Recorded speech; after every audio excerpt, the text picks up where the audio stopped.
My husband walked in on me cheating on him with another man, and his reaction was intense. Consequently, he was sentenced to 7 years in jail, and now my entire family despises me. I've shattered our once happy family, and I can't help but acknowledge that my actions were selfish. I repeat this self-condemnation almost every night as I sit in the silence of my empty home. My children are not with me, and understandably, my ex-husband harbors deep resentment towards me. My immediate family is divided, and I've never stopped hating myself for what I did. My selfish act took place in 2015, and I've just turned 39. Reflecting on my past, I realize I didn't fully appreciate my ex-husband. He consistently praised my looks, paid attention to our intimate life, and cared for me, treating me as an equal partner rather than putting me on a pedestal. Our relationship, spanning 20 years, began as high school sweethearts and evolved into a deep, exclusive love. Our bond felt natural and right, earning him admiration from my family. My brother, in particular, revered him for his guidance during tough times. He was a man others relied on in their moments of need, always ready to lend a hand. Throughout our years together, he was a genuinely good person, and we raised 2 determined boys. At the time of this incident, our children were in their teenage years. I had gained weight and felt self-conscious, but my ex always reassured me of my beauty. We rarely argued, but when we did, it usually centered around our sex life, or rather, my lack of interest. The things I declined to do in bed were not due to a lack of desire, but more a matter of not being in the mood, something he understood. When I turned 39, my birthday marked a new phase for me. I had spent a year in the gym, practicing yoga and Pilates, and my efforts had transformed my body from 180 to 135 pounds. This was a significant change for me, as I had always been on the heavier side. My ex-husband had also joined me in the gym, albeit less frequently, and he had managed to shed some weight, going from 260 to 225 pounds, sculpting his physique.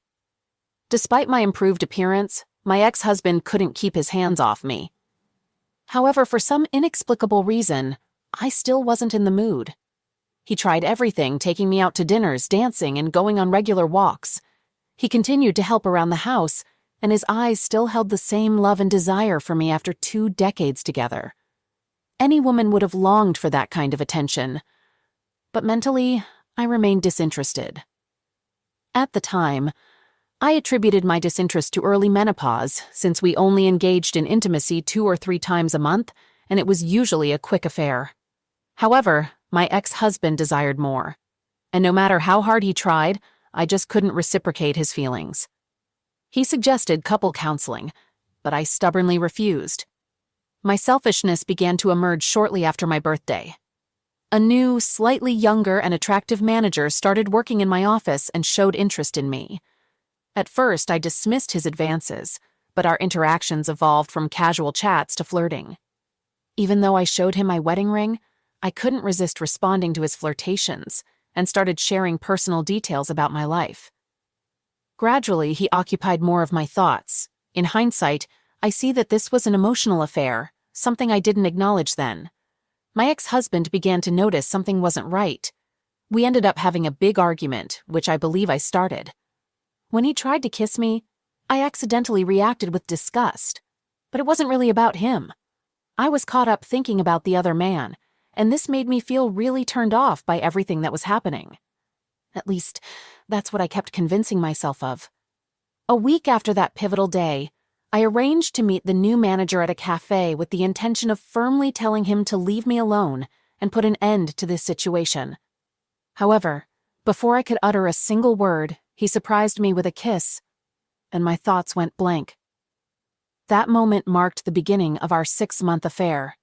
During this time, I noticed myself being more open and enthusiastic with this other man, doing things I hadn't with my ex.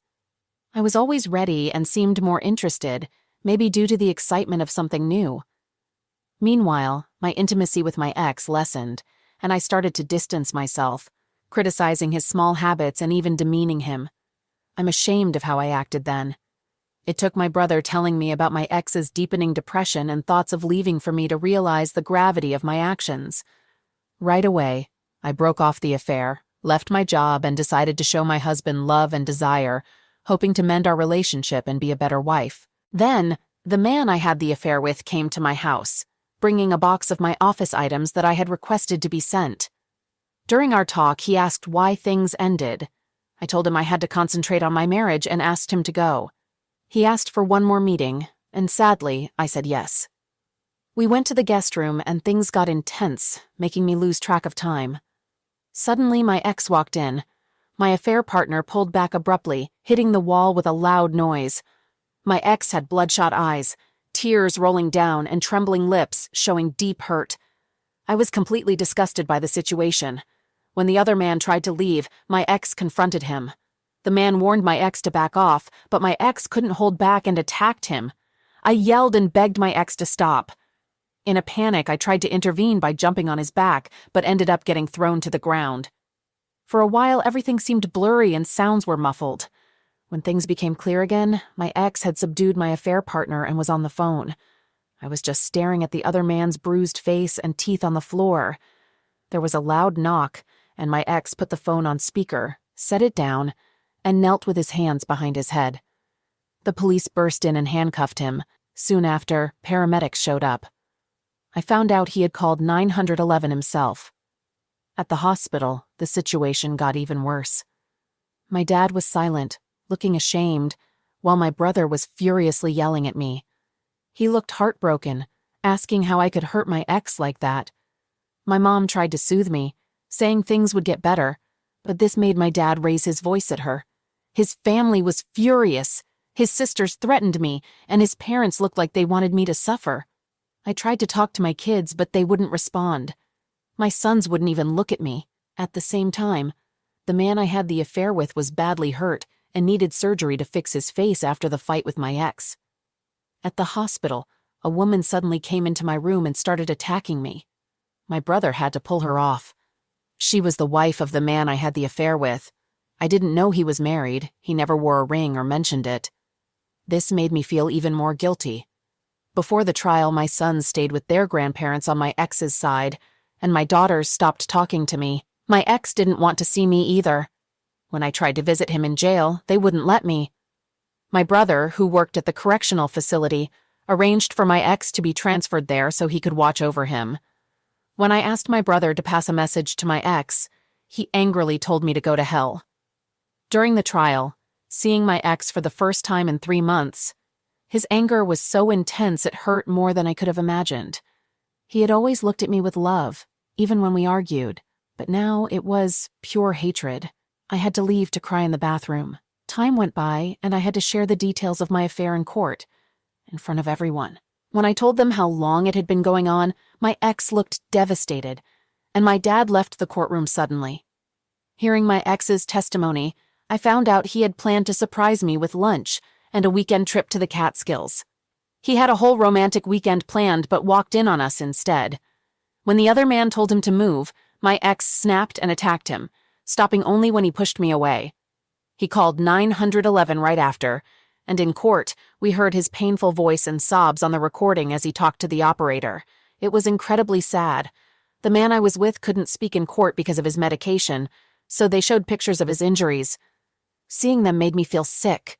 It was my fault my ex had hurt him so badly, breaking his eye socket, cheekbones, and jaw, with some bone pieces too small to fix. My ex got 7 years for a third-degree felony. My sons protested the sentence, and my daughters and his family's cries of pain are something I still can't forget. The first 3 months were incredibly hard. My affair partner's ex-wife sued me for alienation of affection. My ex filed for divorce, my oldest son moved out, my other son stayed in his room all the time, and my twins were really acting out. My ex's sisters confronted me in a store, and his mom spat at me when I tried to apologize. My dad and brother wouldn't talk to me, and even my childhood friends were split on the issue. I had to find a new job because we had no money coming in and our savings were almost gone. But I was pretty much blacklisted in my field because of all the bad press at the accounting firm, so I started working in retail and got a seasonal job at H&R Block. During tax season, I almost lost our house. My ex wouldn't let me visit him, and he sent back all the letters I wrote without opening them. I ended up crying in the shower almost every day. My parents' marriage suffered because my mom kept defending me, and my brother acted like I didn't exist. The guilt was crushing, and I started thinking about just disappearing and leaving everything behind. After some time, I decided to see a therapist, who told me I had become too laid back with my ex. She said I saw him more as a friend with benefits than a husband, and she was right. I was too comfortable with him. To me, he was a companion, but he still viewed me as his wife, the mother of his children, and the woman he loved. I had definitely taken him for granted. A whole year passed, a year where my children didn't talk to me. Whenever I made dinner, they would just take their food to their rooms, not even looking at me. I broke down several times, begging them to talk to me, but they stayed quiet. My brother got married, and I wasn't invited, although my kids were. I kept trying to visit my ex, hoping he would let me see him, but I was always turned away, and he never opened my letters. Deep down, I knew I deserved the depression that had taken over me. Suddenly, my brother showed up one day, the first time I'd seen him since the trial. I was happy to see him, but he wasn't there to make up. He came to scold me. He told me that my ex had been injured in the prison infirmary after trying to fight off another prisoner who tried to be intimate with him. My ex got injured in the stomach, and the other inmate ended up with a broken spine. My brother blamed me for what happened and left angrily in his truck. I cried for days because he was right. It was my fault. I tried to visit my ex in the infirmary, but they wouldn't let me for another 4 years. I kept writing letters, but they were all sent back. Luckily, our kids visited their dad often, and I found out from them that my brother had gotten him into protective custody after the attack. As time went on, my oldest went to the same college and chose the same major as my ex, but he only talked to his siblings and stayed away from me. He didn't come home for the holidays, preferring to go to his grandparents' house. My other son did the same, going to the same college and avoiding me. My twins were hard on me, but visiting their dad regularly seemed to help their mood. When they acted out too much, their uncle would step in to help. Still, my brother and I barely talked. I tried to visit his wife when their first child was born, but they asked me to leave. My mom kept me updated on their lives, while my dad continued to act like I didn't exist. Then, in early May this year, my kids came home for 4 months. I didn't know why, but I was just happy they were there. I tried to show how sorry I was, even though they mostly ignored me. Gradually, they started talking to me again. It was great to catch up with them and hear about their lives. My oldest was in a relationship for over a year, my second son was on the college track team, and my daughters were talking to me again. Seeing the pain I caused them made me feel even more guilty. Watching them smile, joke around, and have dinner together made me yearn for what we lost. As August drew to a close, I eagerly anticipated my twins' first day of their senior year, which coincided with their 18th birthday. I shared my enthusiasm for their birthday celebration and outlined my plans. Surprisingly, my girls requested to celebrate it on a different day without hesitation. Their request left me bewildered because I thought we were making progress in rebuilding our relationship. When I inquired about their reasoning, one of them responded, "Because Dad is throwing us a party and I don't want you near him." This statement caught me off guard, and I sought clarification on when their father had been released. They informed me that he had been released at the end of April due to good behavior. Tears welled up in my eyes upon hearing this news, and it shattered me further. Their increased presence in the house was a result of his return. Their happiness and contentment stemmed from having their father back in their lives, not from the progress we were making in healing. They had him back. I asked about his living arrangements, and they disclosed that he was residing with my brother. I attempted to contact my brother, desperate for a conversation, but he refused. I made an effort to visit, clutching the letters that had been returned over the years, and caught a glimpse of him briefly through the partially open door. I called out his name, but my brother requested that I leave. I handed him the letters and departed. As I reached the driveway, I heard his voice. I turned around and he was approaching me. Tears streamed down my face and I moved to embrace him. He returned my letters, uttering coldly, "You forgot this." And I wept as I watched him walk away.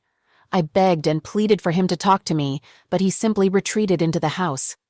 My children stood by the door, gazing at me with an absence of affection in their eyes. In that moment, I realized that my children were merely tolerating my presence.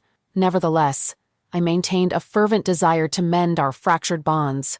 I yearned to confess my selfishness, express how much I had missed him, and convey my profound remorse for dismantling what we once shared. So I continued to navigate my daily life, hoping for an opportunity to make amends.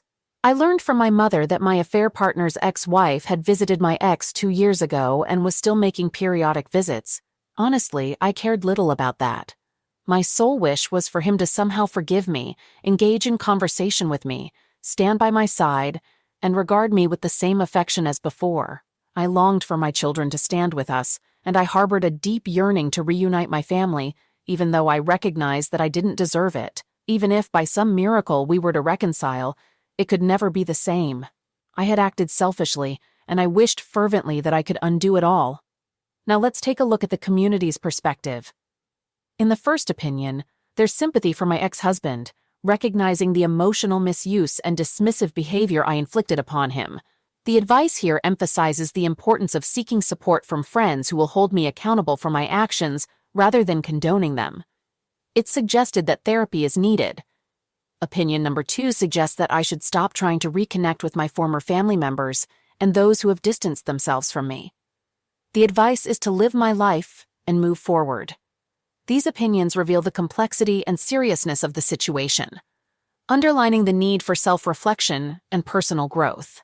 It's essential to avoid actions that might come across as harassment. Sometimes it's crucial to recognize when certain situations have reached an irreparable point. In opinion number 3, it's acknowledged that my children have cut off contact, possibly because my twins are still underage and living with me. The gravity of the situation, where my family essentially lost their father and my ex lost years of his life in a hostile environment, is recognized. This opinion sees my letters and apologies as ineffective and advises me to respect my ex's choice, focusing on my own mental health and my relationship with my children. The idea of returning to the way things were is deemed unrealistic, and it's recommended to be realistic about the future of my relationship with my ex. In summary, opinion number 3 advises acceptance of the situation, personal growth, and a focus on rebuilding relationships with my children. All right, that was a fun story. Now let's move on to another exciting one. Stay tuned and let's dive in. I, 28-year-old man, recently went through a divorce with my ex-wife, 25-year-old woman, after being married for 2 years. I first met my wife when we were in college. At that time, I was ahead of her in class, and after becoming friends, I graduated, but we kept in touch. Luckily, I quickly found a well-paying job a few months after graduating. During this period, my wife and I grew closer, and I occasionally provided her with financial support to help her with her needs. Even though we weren't officially dating, we became intimate, essentially having a friends with benefits relationship. Over time, I developed strong feelings for her, and we eventually started dating officially. While we were dating, our relationship had its fair share of highs and lows. Looking back, I should have seen these challenges as warning signs. However, because I was deeply in love with her, I believed that my positive influence would eventually lead to her changing for the better. I wasn't the type of boyfriend who constantly argued or fought, but my wife often was. She would argue about virtually everything, even over trivial matters that shouldn't have resulted in arguments. She had a defensive personality and struggled to admit when she was wrong, even when it was clear she had made a mistake. Despite these challenges, we continued dating for 2 years, with a few breakups along the way, and eventually we got married. Apart from her defensive nature and difficulty managing her anger, my wife was a good person. She took care of me, met my needs, and looked after our home. Additionally, she excelled in managing finances, which was a skill I lacked. However, in the first year of our marriage, a situation arose that nearly tore our marriage apart. I had a female colleague at work with whom I was close. We would have lunch together, and sometimes I would give her a ride home after work. My wife was not comfortable with this arrangement, despite being familiar with my colleague. No matter how much I tried to explain that there was nothing romantic between my colleague and me, my wife remained unconvinced and disapproved of our interactions. One day after work, I offered to give a few of my colleagues a ride to the bus station, as I often did. A female friend of mine chose to sit in the front with me. Unexpectedly, my wife suddenly emerged from where she had been hiding and physically attacked my female colleague. She caused a chaotic scene at my workplace, and I almost lost my job due to her actions. My wife seriously injured my female colleague, even pulling out her hair. Ultimately, I had to cover all the hospital bills and pleaded with my colleague not to press charges. This incident was one of the most embarrassing moments of my life. When I confronted my wife at home, she showed no remorse. Instead, she claimed she knew I was cheating on her and hurled insults at me. I couldn't fathom where all these accusations were coming from because I had never been unfaithful to her, not even when we were dating. I made a sincere effort to remain faithful, but she would accuse me of infidelity at the slightest opportunity. But the problems didn't end there. She constantly invaded my privacy. I often woke up to find her going through my phone, and if I protested, she would hand me her phone and tell me to go through it as well. For 2 years I endured this, believing that her behavior stemmed from insecurity and a fear of losing me because she loved me so much. Little did I know that she had been steadily cheating on me and deceiving me the entire time. Furthermore, when she handed me her phone, I never actually checked it because I trusted that she had nothing to hide. In reality, she had secrets hidden away. My line of work required occasional travel to meet with clients, and every time I informed my wife about an upcoming trip, it inevitably led to an argument. The primary reason for these fights was her claim that I didn't spend enough time with her, and she disliked my frequent traveling. So, the last time I traveled, this was before I discovered her hypocrisy. I finished my business with a client a day ahead of schedule and decided to return home to surprise my wife, knowing she wasn't pleased about my travels. When I arrived home, the house was quiet, but I noticed a pair of sneakers in my living room that didn't belong to me. As I walked down the corridor, I saw a shirt just outside our bedroom door. The bedroom was slightly ajar, and when I opened it to investigate, I found my wife and my closest college friend in bed together. They were both unclothed and cuddled up, sound asleep and snoring, indicating they had just been intimate. Wow! I was completely shocked and devastated. I couldn't believe that my wife, who had accused me multiple times of cheating when I was innocent, was actually having an affair with my friend. In that moment, I felt a strong urge to confront them, but I realized that doing so would only make things worse. Instead, I took out my phone and discreetly snapped several pictures of them. Then I left the house. While they were still asleep, I shared their pictures in my wife's family WhatsApp group and sent them to our close friends and even the people who knew my college friend. By the time they woke up, almost everyone in our social circle had seen those pictures and sent them angry messages. Shortly after, my wife realized what was happening and called me to ask if I had received any pictures from an unknown number. I told her that I had given her up that evening to collect her things and leave my house. When I said that, she understood it was me, and instead of getting defensive like I expected, she started pleading with me on the phone. She claimed it wasn't what it seemed and couldn't explain how it had happened, but I didn't buy into her excuses. After I shared the pictures with my friends, some of them confessed that they knew about my wife's infidelity. I was stunned that some of my friends had known about my wife and my friend cheating on me, but had never said anything. I was furious and decided to cut them off completely by blocking them. As for my wife, she begged me not to make a decision that would ruin our marriage, despite having already destroyed it with her infidelity. I had grown tired of her and her manipulation, and I didn't hesitate to divorce her. As someone mentioned before, I'd like to emphasize that some women aren't worth the sacrifices men make for them. It's still hard to believe that while I was trying my best to be a good husband to her, my wife had been cheating on me since the first year of our marriage, and I never suspected a thing. She went so far as to paint me as the villain all the time, while she was having an affair right under my nose with my friend. Speaking of him, I cut all ties with him, and as I share this story, I consider him dead to me, along with my friends who watched my wife cheat on me but never said anything. I've made up my mind never to marry again. Marriage isn't worth all the stress and drama, and it's better to be a single and free man than to be married to a manipulative and unfaithful cheater.